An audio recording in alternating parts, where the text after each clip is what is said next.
Hi, and welcome back to my channel. If you're wondering, what should I do with my life? Then this video is for you. Maybe you're finding yourself at some career crossroads. You have left one thing and you're ready for something else, but you just don't know what that is.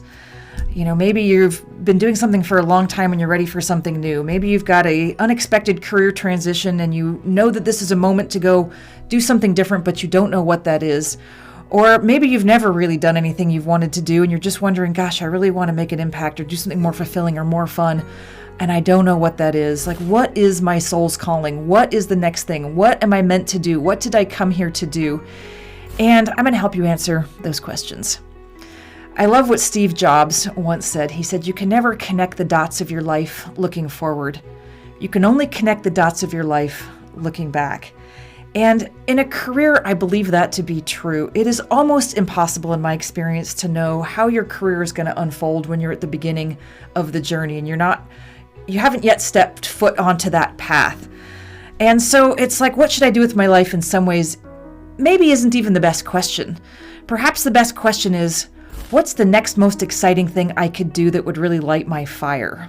I think that's in some ways a more interesting question, because when we look at our life and you've got enough decades of experience, you look back, you realize there is a thread that kind of connects them all, but you can never really know what that is. But the thread that will always guide you to your true north is that thread of excitement.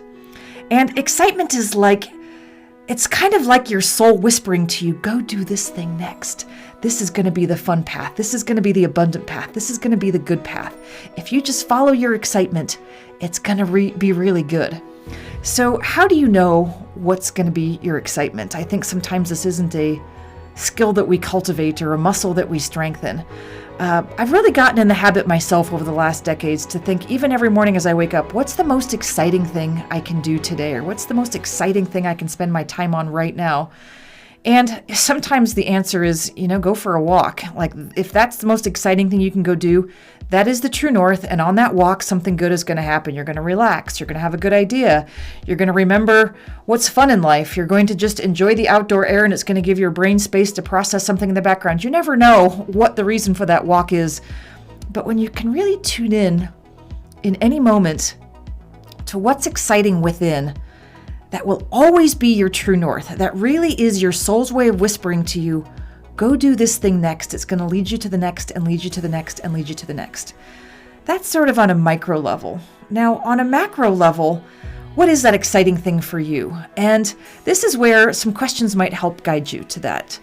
I always, when I coach people, say, if you didn't have to worry about money, you had $1 billion and you just had to do something for fun because it fulfilled you or lit your fire or made you feel alive, or it was a path you wanted to explore, what would that thing be? Would it be cooking? Would it be leading people? Would it be speaking? Would it be doing bookkeeping or accounting because you find that fun? Would it be doing something at your church? Would it be creating community of some kind? I mean, there are 10,000 ways we can express our excitement.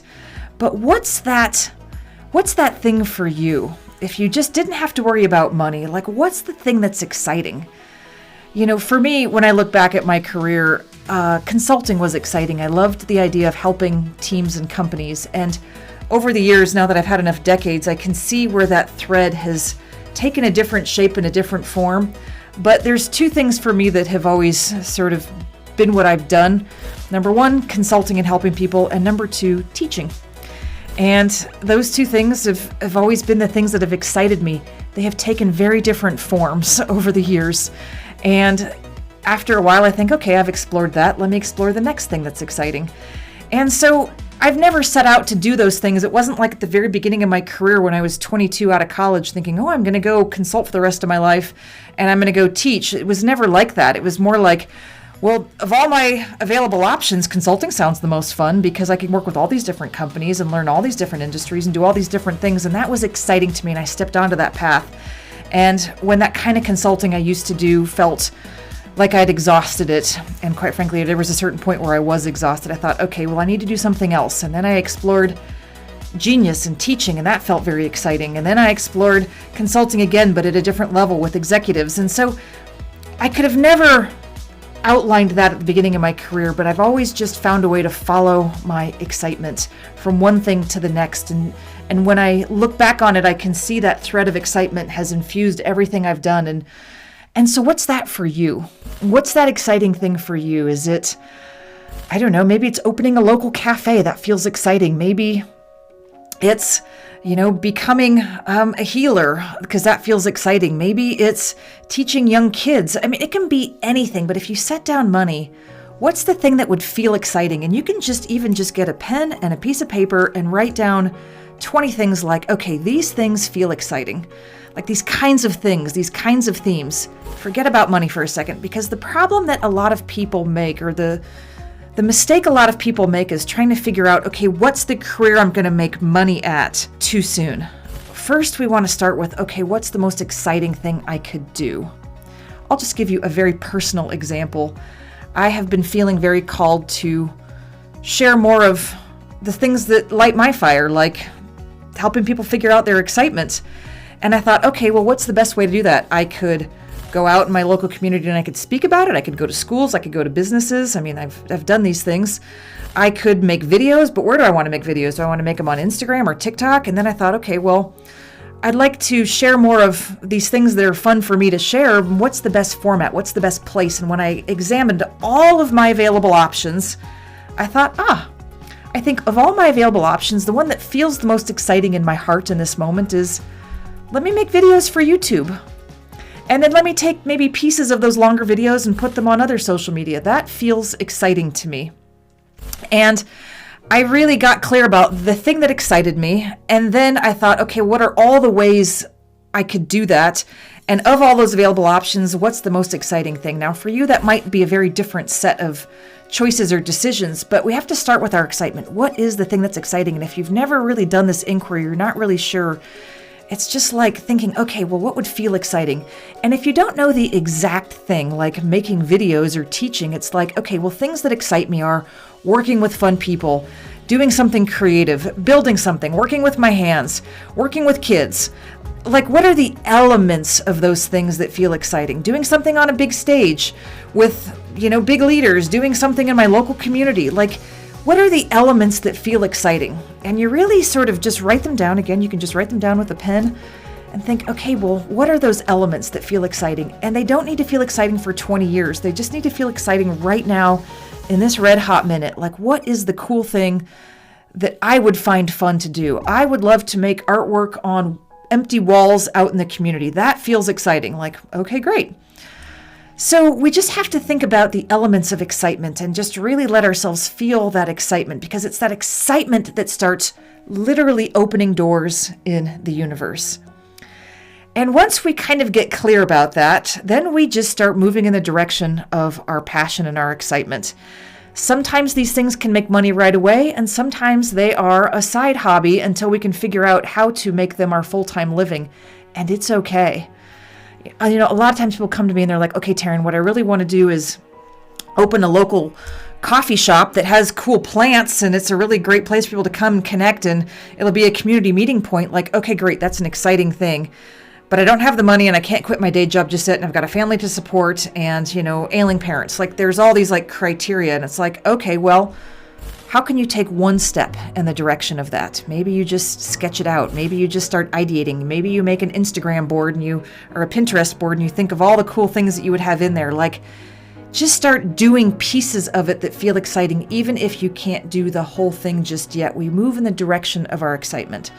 So that is one way to go about it. Just kind of thinking, what would excite me? And let me just start being in the energy of things that excite me. And if I can't do all of it, what are the pieces of it I can do, the small pieces? And what's an immediate next step I could take? Now, if you're really ready for a big career, like I need to do a whole career and I'm ready to just dive in and do the thing, then great. Then it's like, okay, what is that? What are the kind of people you want to work with? What's the kind of thing you want to create? What do you just love doing? One of my cousins loves customer service. He loves being on the phone handling customer issues. It lights his fire.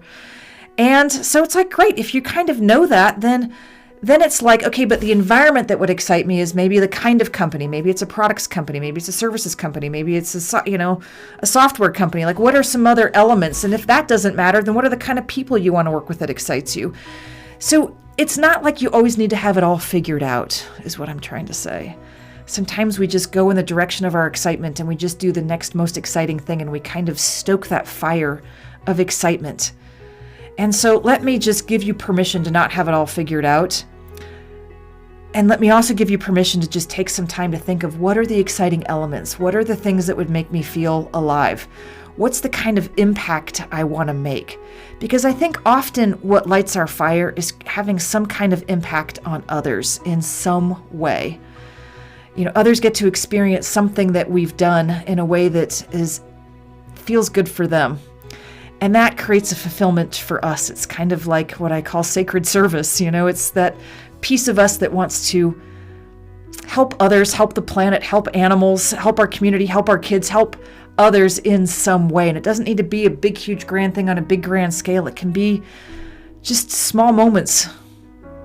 I love watching those on Instagram, these guys that go in and clean up other people's yards for free, like these hot mess yards that have been overgrown for a bunch of years, and they go in and they make them beautiful. And it's like an act of service that's beautiful, and in sort of a fun, kind of cool way that comes back around, and they're able to make money doing something in a very service-oriented way. And there's just so many ways abundance can come to us. And so don't make the mistake and try to monetize it all too soon, because abundance will find you when you're following your excitement, because doors will fly open, connections will be made, people will come, resources will appear, the next step will present itself. And it's when we follow our excitement that opens all the doors we need for the next thing. One kind of last point on this is that when we have too much expectation of what we're going to make or what we're going to do next, that it's going to turn out in a certain way, it is, in my experience, a recipe for unhappiness. Because very rarely do things ever turn out the way we imagine them to do or to be. And, it's like you write a book and you expect it to be a bestseller. Well, what if it only sold 10 copies? Was writing the book worth it or not worth it? Well, if it was your excitement and you learned a lot in the process and it opened doors in your own mind and for others, then maybe it was worth it, even if only 10 people bought it. If it becomes a bestseller, that's great too, and that opens different doors. But when we have too much expectation on our creation, it takes us out of the energy of the purity of the excitement, and perhaps sometimes the point of what our soul wants to create or what our soul wants to experience. So to the best of your ability, don't put too much pressure on what the thing is going to be. And I'll just give you a very personal example of this. I'm working on a very exciting project for me. It's one of those things where we're trying to acquire a company. And it's a fun project. I've never worked on a project where you can go out and acquire a whole company. And yet I am every day reminding myself, Taryn, whether you acquire the company or not, this is exciting. You're meeting great people. You're learning a ton. The industry is interesting. The proposition is exciting. Whether the deal happens or not is not the point. Think about how much fun you're having along the journey. And that experience is everything. That's the wealth, in a sense. And it takes the pressure off of it for me that there's a certain outcome to make all of this effort worth it. So I encourage you to think in that way too. And the last invitation to think about what should I do with my life is to realize that your soul knows on some channel what it came here to experience. And the more you can open up to something that maybe you didn't expect, and maybe even in this very moment an idea is going to just drop in of like, hey, I didn't think about that thing. The more you can be open to letting your soul kind of talk to you and talk through you, and not filter it out too soon of like, okay, well, yeah, but I can't be an artist that doesn't make money, or I can't do this because of that. Like, pause those thoughts. Let your soul speak through you and think, this would be fun and exciting. What if I could just give myself permission to explore this thing and let it lead me without having to know all the answers right now, to just know that there's a whisper and I'm just going to follow that whisper to the best of my ability right here, right now, and see where it takes me. That is the invitation. That's where the magic is. That's where, when we let our soul talk to us, we can hear really incredible things that will always take us in the right direction. It's like I said, Steve Jobs' favorite quote was, "You can't connect the dots of your life looking forward. You can only connect the dots of your life looking back." But the dot from one dot to the next, to the next, to the next is always that energy of excitement taking us to the next place. It will always be our true north. That's my invitation. That's my best career advice. That's how I counsel some of the world's best when they're in their own career's juncture and moment of what should I do with my life. And if you're really open to exploring it even more, I'm always available for consulting and coaching. Feel free to click the link in the description for a session. And I hope that helps.